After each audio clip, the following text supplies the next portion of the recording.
Não sou padre nem pastor, apenas estudo a Bíblia com inteligência artificial para sempre te trazer uma visão imparcial. E aí, na paz? Hoje a gente segue com o livro de Daniel, capítulo 7 ao 12, onde o profeta recebe as visões mais profundas sobre o futuro, o juízo final e a vitória do reino de Deus. E lá no capítulo 7, Daniel tem uma visão à noite. Ele vê 4 grandes bestas saindo do mar, representando reinos que dominariam a terra. A Babilônia, a Medo-Pérsia, a Grécia e Roma. Só que a última besta era terrível e diferente das outras. E ela vai além da história antiga. Ela representa um império mundial futuro que surgirá no fim dos tempos. E dela nasce um chifre pequeno, símbolo de um líder arrogante que desafiará a Deus e perseguirá os santos. O mesmo que a Bíblia mais tarde vai chamar de o anticristo. E em seguida, Daniel, até arrepia, né? Forte. E Daniel vê o ancião de dias, né? O próprio Deus, assentado em trono de fogo, julgando as nações e o Filho do Homem, vindo nas nuvens e recebendo o domínio eterno. Essa cena aponta para o dia em que Cristo vai voltar a estabelecer o seu reino, destruindo todo o poder humano. É uma visão direta dos fins dos tempos e do juízo final. Depois a gente tem no capítulo 8, Daniel com uma outra visão, né? Um carneiro com 2 chifres e um bode com um chifre gigante.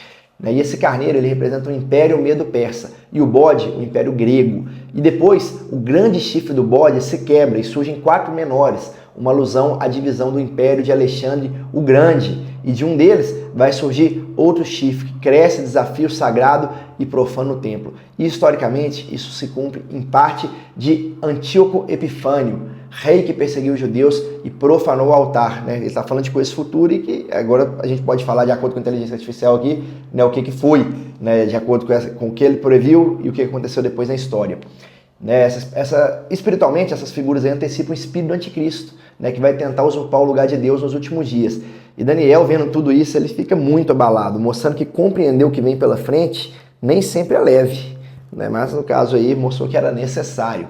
Depois a gente tem no capítulo 9, Daniel, né, lendo as profecias de Jeremias, entendendo que o cativeiro de 70 anos estaria terminando. Né, e ele se volta a Deus em jejum, oração e arrependimento verdadeiro. E enquanto ele ora, o anjo Gabriel aparece e fala das 70 semanas, que representam períodos de tempo definidos por Deus e apontam para a vinda do Messias, né, de Jesus que veio depois. Sua morte e os eventos ali que culminaram ao fim.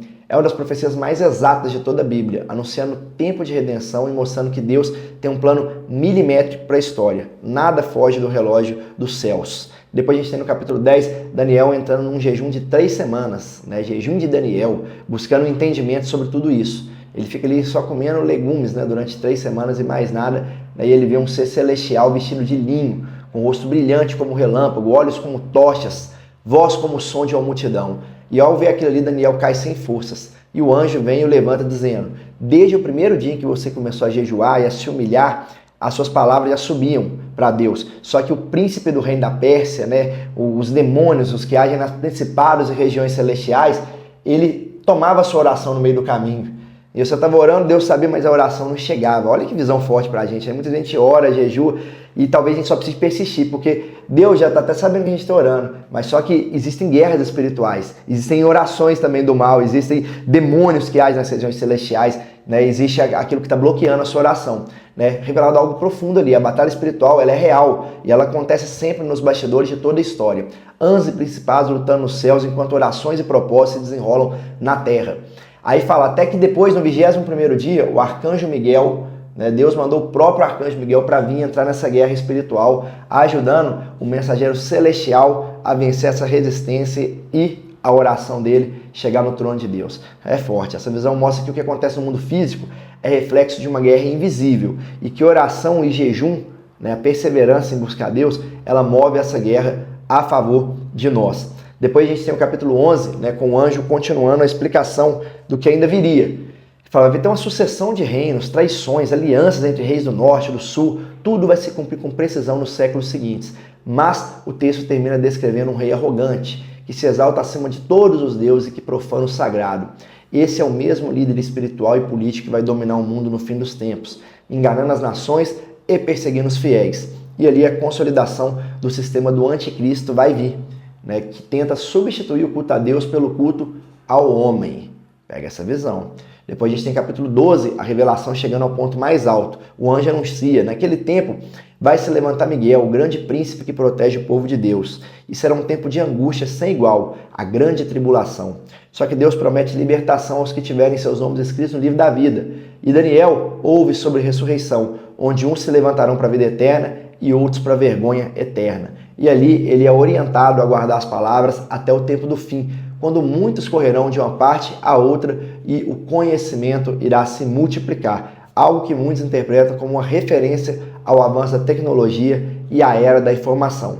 E ali o livro vai terminar com uma promessa de esperança. Daniel vai descansar e no fim dos tempos ele se levantaria para receber a sua herança. Duas visões aí poderosas para a gente guardar desses capítulos. Número 1, o que acontece na Terra é reflexo de uma guerra espiritual que está sendo travada o tempo inteiro nos céus. Só que Deus tem o controle absoluto do resultado e o nosso dever é orar, é jejuar, é buscar Ele com todo o nosso entendimento. E 2, o reino dos céus vai ser estabelecido e nada poderá impedir. Mesmo quando o caos parecer dominar, o céu é quem vai continuar governando. É forte. Por fim, vamos orar? Senhor, obrigado porque teu plano é perfeito. Mesmo quando a gente não entende nada, o que acontece ao nosso redor, a gente está vendo que está difícil, a gente pensa que está orando e não está chegando. Mesmo quando tudo, Pai, parece que vai dar errado, nós, Pai, escolhemos crer no Senhor e pedimos para que o Senhor aumente a nossa fé, Pai. Fortalece a nossa fé, nos prepara para que permanecemos firmes até o fim, é o que eu te peço em nome de Jesus. Amém? Amanhã, livro de Oséias, são 14 capítulos, nós vamos continuar de 7 em 7 e que Deus abençoe cada um de vocês. Comenta, compartilha, tamo junto.